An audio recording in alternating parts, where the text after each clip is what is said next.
た若者たちは希望を求めて文学をはたまた汗まみれのスマートフォンを握りしめて詩を書き溜めるハロー絶望。こんなはずじゃなかったかい。でもね、そんなもんなのかもしれない。僕らに足りないのはいつだってアルコールじゃなくて愛情なんだけどな。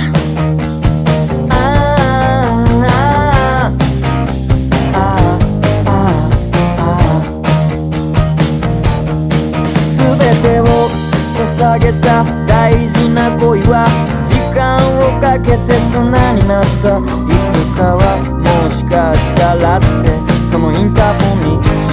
を振ることもなくなったハロー絶望、こんなはずじゃなかったかい。でもさ、そんなもんなんだよきっと。誰も知らない優しい言葉であの子の孤独を殺せてたらな。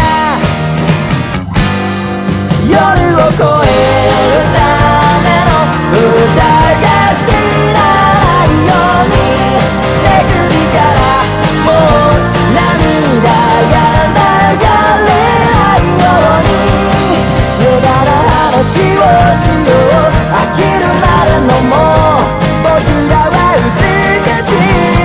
明日も一人でいれるために愛を探してる。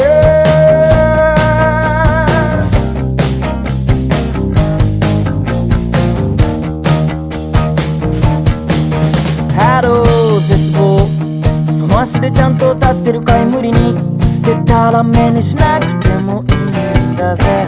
僕らに足りないのはいつだって才能じゃなくて